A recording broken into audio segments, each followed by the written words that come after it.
ओम शांति। सब मोह माया है, यहाँ कोई अपना नहीं होता। जिंदगी की सबसे सच्ची बातें आज जानते हैं। देखिए, आप सुबह सुबह नाश्ता कर रहे होते, नाश्ते की प्लेट आपके सामने होती है और हाथ में आपके चाय का गिलास होता है और एक हाथ में आपके मोबाइल है या न्यूज़पेपर है। आप बढ़िया आराम से बैठे हैं अपने मित्रों के साथ, अपने परिवार में, अपने परिवार वालों के साथ और आप नाश्ता कर रहे हैं या फिर आज आप न्यूज़ पर देख रहे हैं, आप टीवी में न्यूज़ देखते जा रहे हैं, नाश्ता कर रहे हैं, न्यूज़पेपर या मोबाइल कहीं भी आप न्यूज़ देख रहे हैं और उसमें आपने देखा कि यहाँ एक बस का एक्सीडेंट हो गया है जिसमें इतने लोगों की मौत हो गई है, इतने लोग घायल हैं। यहाँ आज ये नुकसान हुआ है, किसी ने किसी का मर्डर कर दिया है, किसी के साथ कुछ गलत हो गया है। तो जैसे आप न्यूज़ देखते जाते हैं, आप आराम से नाश्ता करते जाते हैं, आपस में मित्रों के साथ आप बात करते जाते हैं, अरे इतने की मौत नहीं, ज़्यादा हुई होगी, ये न्यूज़ वाले कम बताते हैं या कहीं कहीं कहते अरे ऐसा ही बताते रहते हैं और इतने लोगों की मौत हुई होगी, ये कैसे हो गया, ऐसे हुआ होगा, ऐसे हुआ होगा। आपको उनकी मौत पर कोई फ़र्क नहीं पड़ता है कि कौन घायल है, किसकी मृत्यु हुई है, किसके साथ गलत हुआ है, किसका मर्डर हुआ है, किसका क्या हुआ है। इससे आपके ऊपर 1% भी किसी प्रकार का कोई असर नहीं पड़ता है। किसका क्या नुकसान होता है, इससे आपके ऊपर कोई असर नहीं आया है। आप आराम से नाश्ता करते जा रहे हैं, चाय पीते जा रहे हैं, अपने मित्रों से बात करते जा रहे हैं और वो सारा दृश्य आप अपने सामने अपनी आँखों से देखते जा रहे हैं। 1 मिनट 1 सेकंड के लिए भी आपके ऊपर उसका कोई प्रभाव नहीं पड़ता है। तो एक ये दृश्य होता है। दूसरा दृश्य ये होता है कि आप नाश्ता कर रहे हैं और कोई आता है और कोई आकर के आपसे कहता है कि आपके परिवार में से किसी का एक्सीडेंट हो गया है, वो वहाँ रोड पर पड़े हुए हैं। तो अब आप क्या करेंगे? फ़ौरन नाश्ते की प्लेट फेंक करके भागते हुए, दौड़ते हुए जाएंगे और हड़बड़ाहट भागते भागते उसके पास पहुंचेंगे, उसको फ़ौरन एडमिट कराएंगे, हॉस्पिटल में ले जाएंगे और उसके पास बैठे रहेंगे। पूरा दिन निकल जाएगा उसके पास बैठे बैठे। और उस व्यक्ति को अगर ज़्यादा कोई प्रॉब्लम है तो आपसे कोई कहेगा कि आप चलो थोड़ा नाश्ता पानी कर लो, कुछ खा पी लो, वो तो एडमिट हैं, ठीक हो जाएगा। तो क्या आपसे खाना खावेगा? क्या आप नाश्ता कर पाएंगे? आपसे एक घूंट पानी भी नहीं पीता है और आप खुद बोलते हैं कि अरे हमसे तो पानी ही गले के अंदर नहीं उतरेगा, हम तो एक घूंट चाय भी नहीं पी सकते हैं, अगर इनको कुछ हो गया तो क्या होगा, और हम तो इनके बिना नहीं रह पाएंगे, जब तक ये ठीक नहीं होंगे तब तक हम कुछ खाएंगे पिएंगे नहीं। तो देखिए, इधर अभी आप सामने देख रहे थे कि 10-25 लोगों की मृत्यु हो गई और 10-20 लोग 50 लोग वहाँ पर घायल पड़े हैं, उनकी बॉडी से खून बह रहा है, सब कुछ हो रहा है। तो वो इतने लोगों को देखते हुए आपके ऊपर 1% भी कोई उसका प्रभाव नहीं पड़ा। और इधर एक व्यक्ति को देखते ही, उसके एक्सीडेंट का समाचार मिलते ही आप बेसुध हो जाते हैं। आप इतने हड़बड़ा जाते हैं, घबरा जाते हैं कि आपको कुछ समझ में नहीं आता है, सारी शुद्ध बुद्ध भूल जाते हैं। तो ये क्या कारण है? वो भी इंसान हैं जो आप पहले न्यूज़ में देख रहे थे नाश्ता करते करते, और ये भी इंसान हैं। क्या फ़र्क होता है दोनों में? इतना प्रभावशाली क्यों होता है? तो यही है, इसको ही कहा जाता है मोह। हम जो न्यूज़ में देख रहे थे उनसे हमारा कोई ताल्लुक़ नहीं, उनसे कोई मोह नहीं था, और जिसको यहाँ एक व्यक्ति को सुना जो अपना था, उससे इतना मोह था और उसी मोह के कारण हमें इतना दुख मिलता है। तो दुख मिलता कहाँ से है? दुख की शुरुआत होती कहाँ से है? हमारी सोच से। आप उस टाइम पर नाश्ता करते समय सोच रहे थे कि अपने नहीं है, पराया है, कोई भी है। ये हर किसी के साथ होता है, आपकी बात नहीं है, हम आप कोई भी हो, हर किसी के साथ होता है। और जब आप सोच रहे थे कि हमारा नहीं है तो आपके ऊपर कोई प्रभाव नहीं पड़ रहा था, लेकिन जब आपको पता चला और इस सोच में रहता है कि हमारे हैं, तब उसके एक्सीडेंट का पता चलता है, उसकी कोई घटना का पता चलता है, तो हम अपने आप पर कंट्रोल नहीं कर पाते हैं, इतने घबरा जाते हैं। तो ये दुख और सुख की शुरुआत होती कहाँ से है? अपनी सोच से। अपनी सोच से ही सब कुछ होता है। हम जैसा सोचेंगे वैसा ही हमारा मन बनने लगता है। दुख और सुख हमारी सोच से ही उत्पन्न होता है। अब अगर मान लीजिए दुख होता है, ऐसा नहीं कि अपने किसी का कुछ हो जाए दुख नहीं होता है, हर किसी को दुख होता है, लेकिन उसमें भी हमें एक समझदारी दिखानी होती है, अपने आप को संभालना होता है, आपको अपना कर्तव्य निभाना होता है, आपको उनकी देखरेख करना, एडमिट कराना, पूरा अपना कर्तव्य निभाना, सब कुछ करना, लेकिन अपने आप पर कंट्रोल रखना ये भी आपकी जिम्मेवारी होती है, कर्तव्य होती है, क्योंकि ऐसी समस्या में व्यक्ति बहुत घबरा जाता है। तो उस समय आपको ज्ञान के माध्यम से उस चीज़ को समझना है कि चलो इसको एडमिट कराया है, इस आत्मा का कोई पार्ट था, इस आत्मा का कोई हिसाब किताब था, जो आज किसी प्रकार का कोई कर्म होगा, जो आज वो कर्म इसका फल देने के लिए आया है, और हम इसको पूरी निष्ठा के साथ कर्तव्य करेंगे और इसको ठीक कराएंगे। तो माना एक इस हिसाब से अपने को उसका कर्तव्य भी निभाना है, अपने आप को कंट्रोल भी रखना है। तो इस प्रकार से नहीं सोच पाते हैं, बल्कि और व्यक्ति घबरा जाते हैं। तो ये जो मोह होता है ये हमें दुख देता है और दुख ही पैदा होता है इससे। देखिए, एक बार एक व्यक्ति के पास बहुत बड़ा महल था। उसने जिंदगी भर की सारी संपत्ति लगा करके उसने अपने उस महल को बनाया था। आसपास के शहर के कई लोग उसके महल को देखने आते थे। कई बड़े बड़े सेठ उसके महल को खरीदने की कोशिश करते थे, पर वो महल उसका अहंकार था और उस व्यक्ति के जीने की वजह था। उस व्यक्ति को उस महल में बहुत मोह था। एक दिन उसके महल में आग लग गई और वो व्यक्ति बाजार गया हुआ था, और जब वो घर लौट कर के वापस आया तो उसने देखा कि मेरा महल तो जल रहा है। अपने घर को आग में जलता हुआ देखकर उसे इतना दुख हुआ कि अगर ये महल नहीं रहेगा तो मैं भी जिंदा नहीं रहूँगा, मैं जिंदा रह कर के क्या करूँगा, अगर मेरा महल जल रहा है तो मैं जी के क्या करूँगा। और वो भी आग में कूदने की कोशिश करने लगा। तो अचानक उसे किसी व्यक्ति ने रोक लिया और कहा कि भाई, ये जो तुम्हारा महल है, इस महल को तो कल तुम्हारे बेटे ने किसी को बेच दिया है। जब उसे पता चला कि यह महल तो जो आज तक मेरे लिए सब कुछ था, ये मेरा नहीं रहा, किसी और का हो चुका है, तो उसकी सारी चिंता जैसे बिल्कुल ख़त्म हो गई। उसकी चिंता ऐसे ख़त्म हो गई जैसे कहते हैं कि पैर से कांटा निकल गया हो। और जैसे सब लोग उस महल को जलता हुआ देख रहे थे, माना उस जलते हुए महल को तमाशा देख रहे थे, और उसके पड़ोसी जो रहने वाले थे, तो उन्हीं की तरह वो व्यक्ति भी उसी भीड़ के बीच खड़ा हो गया और देखने लगा।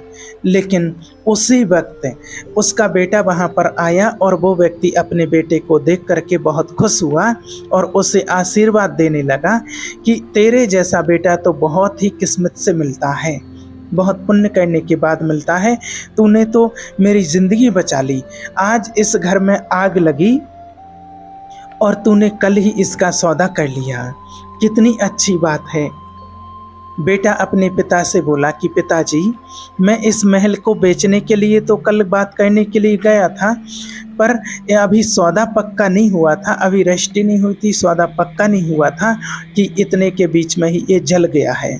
जब पिता ने यह सुना कि अभी इस महल का सौदा हुआ नहीं है, तो वो फिर फूट फूट करके रोने लगा और फिर अपनी छाती पीटने लगा और कहने लगा कि जब इस महल को मैं अपना समझ रहा था तब मुझे दुख हो रहा था, लेकिन जब मुझे यह पता चला कि यह मेरा नहीं है, उससे मेरा कोई रिश्ता नहीं है, ये तो बेच चुका है, इसको तो बेच दिया गया है, तो सारे दुख ही खत्म हो जाते हैं। उसकी सोच में ही उसका दुख होता है।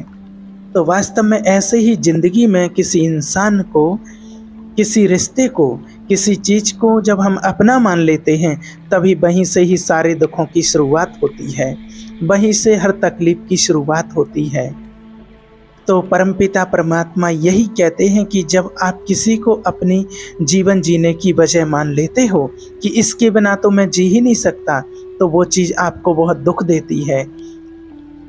भगवान कहते हैं कि कर्मों का फल तो हर किसी को भोगना ही पड़ता है, चाहे कोई कितनी भी होशियारी कर ले, पर कर्मों का डंडा तो सबको लगेगा। चाहे आपने कोई भी कर्म किया हो, उसका फल आपको ज़रूर भोगना पड़ेगा।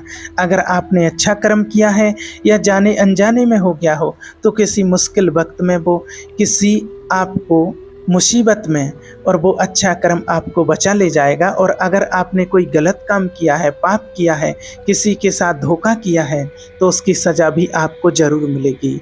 इंसान कितना भी छुप कर कर्म करे, लेकिन कहते हैं कि इस परमात्मा के, ईश्वर के चारों तरफ कैमरे लगे हुए हैं। हमारे एक एक कर्म पर वो प्रकृति, वो परमात्मा अपनी दृष्टि बनाए रखते हैं। हमारे एक एक कर्म का हिसाब होता है। आपने अक्सर सुना ही होगा कि किसी व्यक्ति के साथ अचानक बहुत अच्छा हो गया या बहुत बुरा हो गया, और जब हम किसी से बात पूछते हैं तो यही बताते हैं कि ये सब कुछ उसके कर्मों का फल है। किसी के साथ कुछ अच्छा हुआ है तो यानी कि उसने भी कभी ना कभी किसी के साथ अच्छा ही किया होगा, और यदि किसी के साथ कुछ बुरा हुआ है तो उसने भी कभी ना कभी किसी के साथ कुछ बुरा ही किया होगा। कर्मों के फल से कोई भी इंसान कभी नहीं बच सकता। आज नहीं तो कल हमारे कर्मों का फल हमें मिलता ही है। इसलिए हमें हमेशा सच और ईमानदारी से काम करना चाहिए। सच्चाई और ईमानदारी की कीमत हमें अच्छे कर्मों के साथ अच्छे बनने में मदद करती है। हमें इसका ज्ञान ना होने के कारण कर्म फल को ना समझकर हम अपने भाग्य को कोसते रहते हैं। विधि के विधान के अनुसार ही कर्म का फल कब और कैसे और किस रूप में मिलता है, यह कोई पहले से नहीं बता सकता है। लेकिन यह तो तय है कि अच्छे कर्मों का अच्छा फल अवश्य मिलता है और बुरे कर्मों का बुरा फल मिलता है। एक गांव में एक परिवार रहता था जो बहुत भगवान में श्रद्धा रखते थे, भावना रखते थे, भगवान को याद करते थे, भक्ति करते थे। लेकिन उनका जो एक बेटा था, इतना सब कुछ दान पुण्य भजन पूजन प्रार्थना करने के बावजूद भी उनका एक जो बेटा था जो दोनों पैरों से अपाहिज था। वो सभी संत महात्माओं की वर्षों से सेवा करते थे और उनका परिवार कभी कभी ये भी सोचता था कि हम हमेशा भगवान को याद करते हैं, भजन करते हैं, ज़रूरतमंदों की मदद करते हैं, संत महात्माओं की सेवा करते हैं, फिर भी हमारे परिवार में इस बच्चे के साथ ऐसा क्यों हुआ और इसका क्या दोष था जो ये अपाहिज हुआ है। एक दिन की बात है, जब संत महात्मा का सत्संग चल रहा था तो वहाँ पर बहुत सारे श्रद्धालु वहाँ पर बैठे हुए थे। संत महात्मा ने अपने प्रवचन पूरा करने के बाद कहा कि अगर किसी को कोई शंका हो, कुछ पूछना हो तो आप अभी बता सकते हैं।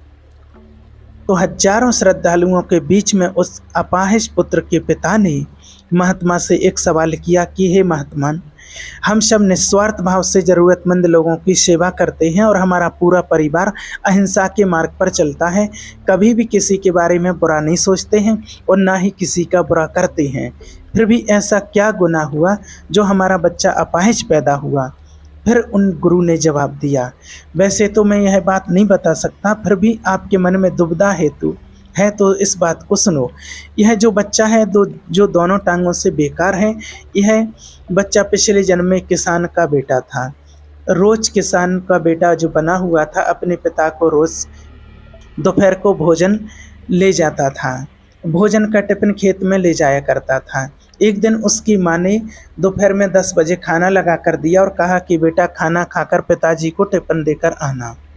इसकी माँ ने खाना परोसकर थाली में रखा कि इतने में उसके किसी दोस्त ने आवाज़ लगाई और वो खाना वहीं रख करके अपने दोस्त से बात करने बाहर चला गया। इतने में ही एक कुत्ता घर में घुस आया और उसने थाली में मुंह डाला और रोटी खाने लगा।